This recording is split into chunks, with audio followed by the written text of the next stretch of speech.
நொடிக்கு நொடி twist and turns இருக்கு அப்படின்னு சொன்னாலே அது தமிழ்நாட்டு அரசியல் தான் அப்படின்னு எல்லோருமே சொல்லிடுவாங்க. அந்த அளவுக்கு இந்த பரபரப்பு ஆட்டத்தை விடாம பார்த்துக்கிட்டே இருக்காங்க ஸ்டாலின், விஜய் ரெண்டு தரப்புமே. இதுல மேகதாது, காவிரி அப்படின்னு பல நெருக்கடிகள் விஜய்க்கு இருந்துட்டு இருக்கு. இதெல்லாம் சமாளிக்க செந்தில் பாலாஜி அவர் தான் நமக்கான துருப்பு சீட்டு, அவருக்கு லாக் போட்டா ஆட்டோமேட்டிக்கா டிஎம்கே வழிக்கு வந்துரும் அப்படின்னு சில நகர்வுகளை தீவிரப்படுத்துறாங்க. அவரை தொடர்ந்து இன்னும் 3-4 மாஜி மினிஸ்டர்ஸ் ஹிட் லிஸ்ட்ல இருக்காங்க அப்படின்லாம் தகவல்கள் வந்துட்டு இருக்கு. கேமை விடுறதா இல்லை அப்படின்னு தெரிவிக்கிறாங்க தாவேகா சைட்லயும். அதே நேரத்துல அதிமுகக்குள்ளாரியும் சில பூகம்பங்கள் வெடிக்க தொடங்கி இருக்கு.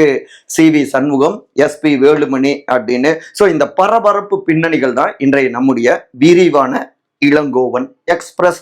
நான் உங்கள் சகோ சே இளங்கோவன். நிகழ்ச்சிக்கு போகலாம்.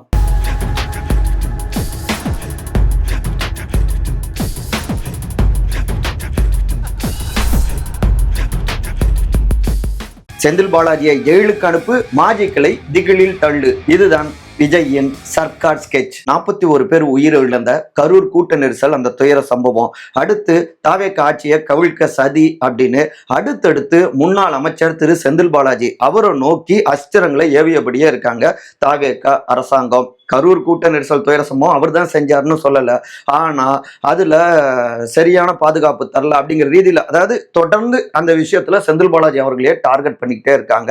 இந்த நிலையில தான் இப்ப டாஸ்மாக் விவகாரம், அதை ஒட்டி இப்ப ரெய்டு எல்லாம் நடந்தது இல்லையா. செந்தில் பாலாஜி அவர்களுடைய இடங்கள்லயும் ரெய்டு நடந்திருக்கு.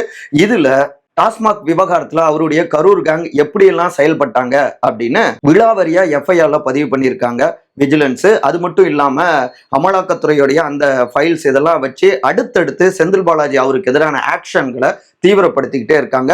இந்த நிலையில தான் இந்த பிரச்சனையில இருந்து தப்பிப்பதற்காக உயர் நீதிமன்றத்திலும் செந்தில் பாலாஜி அவரு முன்ஜாமீன் கோரியிருந்தாரு. ஆனா அதை தள்ளுபடி செய்திருக்கு உயர் நீதிமன்றம். இப்ப உச்ச நீதிமன்றத்துல மேல்முறையீடு அப்பீல் பண்ணியிருக்காரு செந்தில் பாலாஜி. ஒவ்வொரு நொடியும் திகில் காட்சிகளாகத்தான் நிறைஞ்சிருக்கு.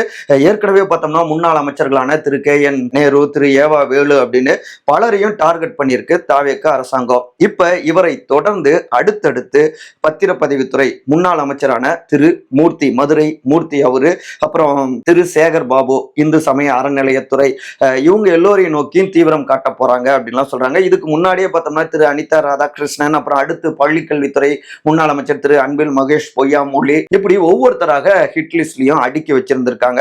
இதுல சேகர் பாபு, அனிதா ராதாகிருஷ்ணன், மூர்த்தி இவங்க எல்லோருமே மிகப்பெரிய அளவுல திமுகவுடைய அந்த வளமான அந்த கட்டமைப்பை டெவலப் பண்ணதுல முக்கியமானவங்க.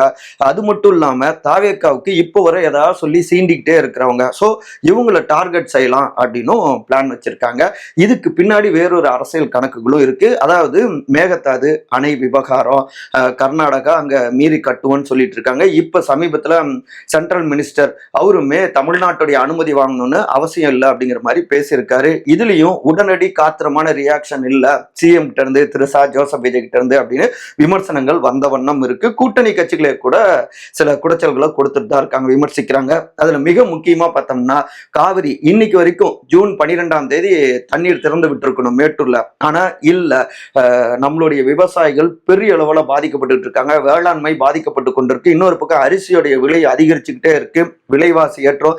இப்ப இந்த ஆடி மாசம் எடுத்துக்கிட்டாலே காவிரி படுகையில் இருக்கக்கூடிய சேலம், கரூர், நாமக்கல் இந்த ஏரியா முழுக்கவே மிகப்பெரிய அளவுல மாரியம்மன் பண்டிகை திருவிழா கொண்டாடப்படுகின்ற ஒரு காலம். ஆனா அங்க எதிர்பார்த்த அளவுக்கு அந்த காவிரி படுகையில தண்ணீர் இல்லைங்க. பெரிய அளவுல பண்பாடு ரீதியாகவும் பல பாதிப்புகள் இருந்துட்டு இருக்கு. காவிரி நீரை பெற தவறிக்கிட்டு இருக்காரு அப்படின்னு விமர்சனம் இருந்துட்டு இருக்கு. இன்னொரு பக்கம் பார்த்தோம்னா நெல்லை மனோன்மணியம் சுந்தரனார் பல்கலைக்கழகத்துல 3வது இடத்துக்கு தள்ளப்பட்ட நம்முடைய தமிழ் தாய் வாழ்த்து, இப்படி எல்லா விஷயத்திலும் சென்ட்ரலுக்கு பயந்துக்கிறாங்க அப்படின்னு ஒரு விமர்சனம் இருந்துகிட்டே இருக்கு. இதுல முன்கள எதிர்ப்ப திமுக தான் முன் வச்சிட்டு இருக்காங்க. இப்ப கூட தூங்கு மூஞ்சி அரசாங்கம் அப்படின்னு முன்னாள் முதலமைச்சரான திரு ஸ்டாலின் அட்டாக் பண்ணியிருக்காரு. சோ பொது சமூகத்தின் முன்பு தொடர்ந்து தாவேகா அரசாங்கத்துக்கு ஒரு நெகட்டிவ் இமேஜ் வந்துகிட்டே இருக்கு. இதுல மிக முக்கியமாக பட்ஜெட் இப்ப ஆகஸ்ட் 5 ஆகஸ்ட் 6 தாக்கல் செய்ய இருக்காங்க. அப்புறம் இன்னொரு பக்கம் பார்த்தோம்னா கர்நாடகத்துக்கு அவர் பயணிக்க இருக்கிறார் நம்முடைய சிஎம். அங்க ஏற்பாடெல்லாம் செஞ்சிருக்காரு கர்நாடக சிஎம் திரு DK சிவகுமார். ஞாயிற்றுக்கிழமை அப்படின்லாம் தகவல்கள் வருது. இங்க இருந்து தமிழ்நாட்டில இருந்து உறுதியான தகவல்கள் வரல. ஆனாலும் சுத்தி சுத்தி பட்ஜெட்டுக்கு முன்னாடியே பல்வேறு நெருக்கடிகள் வருவதால திமுகவை ஆஃப் பண்ணும். அப்ப என்ன அப்படின்னா அவர்களுடைய அரசாங்கம் மோசமானதாக இருந்திருக்கு அப்படிங்கிறத மக்கள் கிட்ட அம்பலப்படுத்தணும்.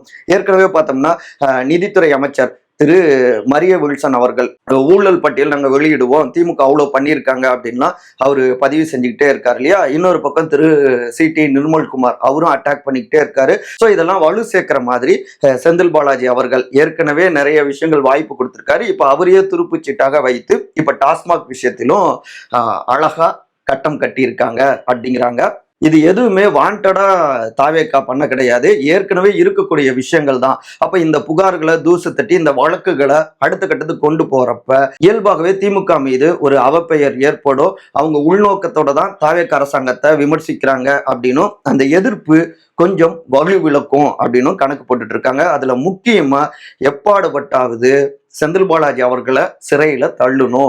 மீண்டும் ஒரு முறை நம்ம ஆட்சியிலையும் அவர் சிறைக்கு போனா அது இன்னொரு பக்கம் அவர்கள் தவறான ஆட்சி செஞ்சாங்க திமுக அப்படிங்கிறத ஈஸியா மக்கள்கிட்ட அம்பலப்படுத்தின மாதிரி இருக்கும். அடுத்தடுத்து ஏனைய மாஜி மினிஸ்டர்ஸை இதன் மூலமாகவே திகிலில் ஆழ்த்த வேண்டும் அப்படின்னா பக்காவா ஸ்கெட்ச் போட்டு இந்த வேலைகளை தீவிரப்படுத்தியிருக்காங்க. அதுதான் இந்த அடுத்தடுத்த அதிரடி ஆக்ஷனுக்கான காரணங்கள் அப்படின்னு மூச்சு விடாம அடுக்குறாங்க தாவேக்கா அமைச்சர்களோடு நெருக்கமாக இருக்கக்கூடிய சில இளம் விஜய் மக்கள் இயக்கத்தினர். CVS ஒரு பக்கம், SPV மறுபக்கம். உள்ளே இருந்தே எடப்பாடிக்கு வைக்கப்படும் அரசியல் வெடி.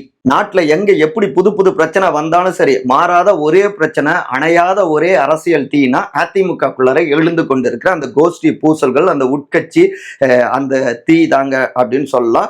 இப்ப கொஞ்ச நாள் அமைதியா இருந்து மறுபடியும் முன்னாள் அமைச்சரான திரு CV சண்முகம் இப்ப லைம் லைட்டுக்கு வந்திருக்காரு. தொடர்ந்து அதிமுக தலைமையை விமர்சிச்சுக்கிட்டே இருக்காரு. இன்னொரு பக்கம் அவரு தாவேக்கா ரூட் எடுப்பாரா அப்படின்லாம் சொல்லப்பட்டு கொண்டிருந்த நேரத்துல அவரு இப்ப இங்க சட்டம் ஒழுங்கு சிக்கல்கள்லாம் இருக்கு அப்படின்னு ஓப்பனா விமர்சிக்கவும் தொடங்கியிருக்காரு அரசாங்கத்தை. அப்ப அவருடைய ரூட் மேப் ரெண்டு விதமா சொல்றாங்க. ஒன்னு வேற மாம்பழம் பக்கம் நகரலாம் அப்படின்னு ஒரு பார்வை முன்வைக்கப்படுது. இன்னொரு பக்கம் பார்த்தோம்னா உட்கட்சிக்குள்ளார இருந்து தலைமை சரியில்லை அப்படின்னு பிரிஞ்சவங்களை எல்லோரையும் ஒருங்கிணைக்கணும். திருமதி VK சசிகலா, திரு TTV தினகரன் உள்ளிட்ட பலரையும் ஒருங்கிணைத்து வலிமையாக்கணுங்கிற அந்த பழைய குரலை ஓங்கி ஒழிக்கிறாங்க அப்படின்னு தகவல்கள் வருது. இதற்கிடையில முன்னாள் அமைச்சரான திரு SP வேலுமணி இந்த 2-3 நாட்களாக மறுபடியும் ஆக்ஷனுக்கு திரும்பி இருக்காரு. தன்னுடைய நெருக்கமானவர்களோடு சேர்ந்து ஆலோசனைகளை நிகழ்த்திக்கிட்டு இருக்காரு. அப்புறம் கோவை மதுரைக்கு மெட்ரோ வேணும், நிறுத்தக்கூடாது அப்படின்னு ஓங்கி குரல் ஒழிச்சிருக்காரு. சென்ட்ரல் கவர்மெண்ட் கிட்டே பேசியிருக்காரு.